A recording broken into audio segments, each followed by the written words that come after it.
So long before Trump ran for president, I claimed that he didn't really want to win. Well, I should rephrase that. Trump always wants to win. So he wanted to win the presidency because he wanted to win. But he didn't actually want to be president. And now, this claim has been made many times before. I'm not the first person to say this. But a few months before Trump ended up winning, Michael Moore, Howard Stern, and others came out saying that they heard from sources within NBC, since they have connections to NBC, that Trump ran for president because he was in contract negotiations with The Apprentice with NBC, and he wanted to have some leverage over them. And then it turned out it blew up in his face when he made those Mexican comments, and NBC dropped him before he could really use running for president as leverage. And then from there, Trump sort of fumbled his way into the presidency, just saying what he wanted to say, not really thinking he was going to win because, he's an idiot, and then ended up winning. Now, really, a lot of this has just been speculation, and none of it's really been proven out. Because people think, well, of course Trump wanted to be president. He wants the power. He wants all that. Well, here's the thing. Even if he wanted to be president, it's clear now that he's not really enjoying the job. And he thought that it may have been a different job than it actually is. And now there's proof that he thinks this.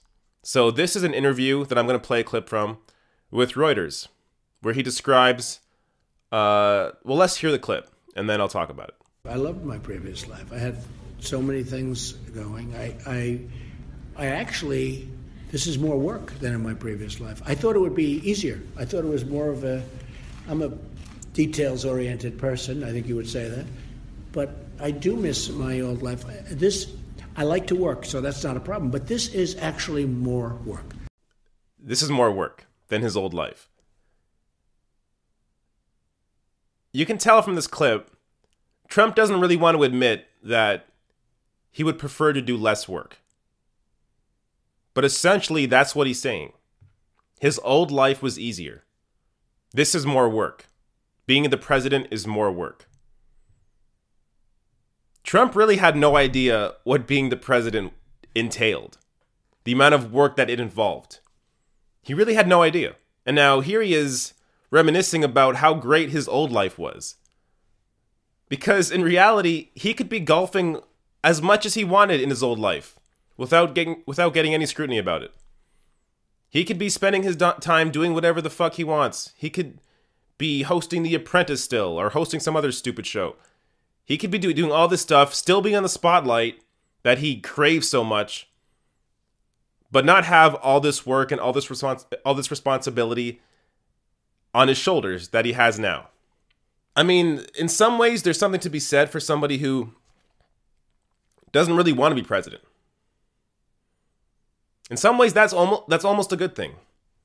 I would kind of say that Bernie Sanders, in a way, didn't really want to be president, but he felt obligated to run for president because nobody else was running on a populist message, a real populist message, standing up for everyday citizens. And Bernie Sanders felt like he had to do something and he had to run. Trump, on the other hand, he ran because he likes the spotlight. And he likes the idea of power. And maybe he thought the presidency was simply delegating tasks to everybody else, while he sat back and did nothing. All those times that he complained about Obama golfing. He's golfing so much. Obama didn't golf at all in his first 100 days. Trump has golfed, I believe the count is 13 times in the first 100 days. You can look that up. These are just facts.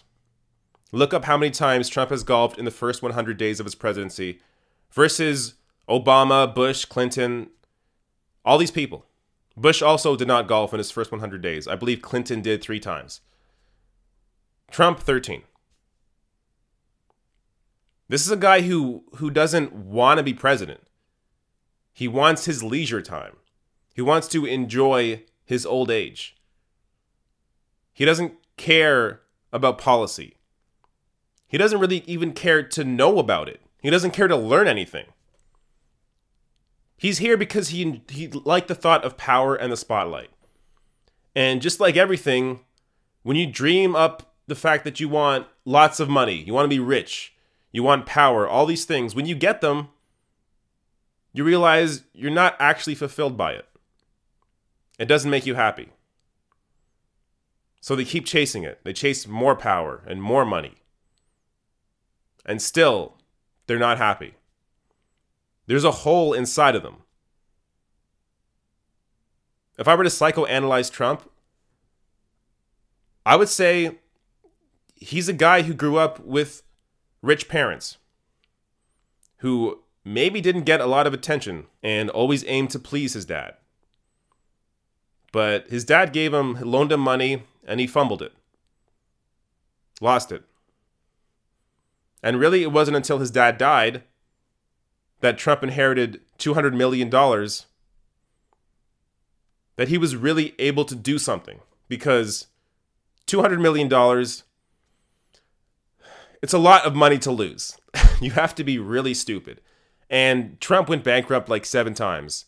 So he even managed to lose a lot of that money. But getting back to my original point, this is a guy who grew up craving the love of his parents. And again, I'm just psychoanalyzing. This is speculation. This is how I view him as an outsider. How I'm viewing this man who clearly didn't think this job would be as much work as it is and doesn't want to be president. Somebody who's always craved the spotlight, who always craves attention, who loves talking about how great he is. He's deeply insecure. Trump is deeply insecure and deeply unhappy. In some ways, I almost feel bad for him. Because he's so in over his head. He doesn't know what the hell he's doing. And he's just a guy who has wanted love his entire life. And he thought the way to get it would be through power and money, and it's not. It's through actually caring about other people. And if you're in government, maybe running a government that is for the people. And not just to impress your big donor friends, the millionaires you're surrounded by, but actually to run a presidency that aims to help individuals that aren't part of the upper echelon of the rich. Whatever you think of Trump, whether you like him, hate him, you have to be able to recognize his various character flaws. That this is a guy who is rich, who fumbled his way into being rich. He didn't earn where he is today. If you inherited $200 million from your parents, where would you be right now? It's hard to even imagine because that is such a large sum of money that none of us will ever be able to attain. Trump was given that money. So his entire life, he's been looking for a way to feel good about himself because he's been given money. He's been given the status he has. He hasn't earned it. We feel great about ourselves when we earn something. And Trump is here as someone who fumbled his way into the presidency, fumbled his way into being rich. He hasn't really earned any of it.